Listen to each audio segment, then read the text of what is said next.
Surrogates is a textbook case of a movie that's pretty damn good. Not great, not remarkable or memorable or game-changing in any way, but it sets admirable goals for itself and essentially accomplishes all of them. It's an interesting concept as the foundation of a good story well told at a brisk pace that lasts just long enough not to wear out its welcome. Pretty damn good. Technically, this is the second of the 3 2009 movies using the idea of internet avatars spilling over into the real world as a big idea sci-fi conceit. Set in the near future, it imagines a world where something like 99% of the human population is living out their lives hooked up to virtual reality devices that let them remotely control robot surrogates that they use to work, shop, explore, party, and fuck without fear of any real physical danger. At first glance, it seems like a diabolically ingenious excuse to make the ultimate bullshit action movie, a logically justified license to craft a film where everyone is a model gorgeous stunner capable of superhuman stunts. Thankfully, Surrogates is more interested in exploring the actual effect such a world would have on the human experience. To that end, it follows Bruce Willis as a detective tasked with hunting down a missing top-secret superweapon that lets you kill people by remotely killing their surrogate. The investigation takes him through a pretty interesting mystery involving a corporate cover-up and a militant anti-technology cult, allowing the film to explore various slice-of-life glimpses at what this theoretical world would actually be like on a day-to-day basis. Folks, this is the essence of good old-fashioned science fiction storytelling. Listen carefully, and you might even hear the ghost of Rod Serling nodding in approval.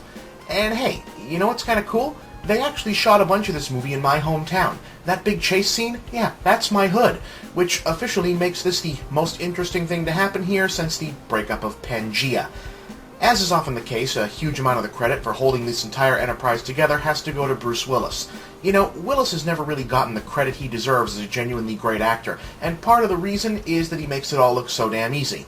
Sure, the early part of the movie where he primarily exists as his own fully coiffed, digitally airbrushed surrogate is fun, but when circumstances force the grizzled, shut-in real detective to hit the streets in the flesh, the film makes a well-executed turn in tone and relies almost entirely on Willis's performance to pull it off. See, for the story to work, the film needs the audience to experience its hero's system shock at facing Surrogate Land as a real person and his sudden realization as to just how ridiculous the situation has become. And rather than relying on altered camera angles or film filters to illustrate the change in perspective, director Jonathan Mostow focuses squarely on Willis's emotional and physical performance. He literally has to communicate the entire central theme of the film in his posture, tone, and delivery, and he does it. It works. That's a tremendous bit of acting if there ever was one.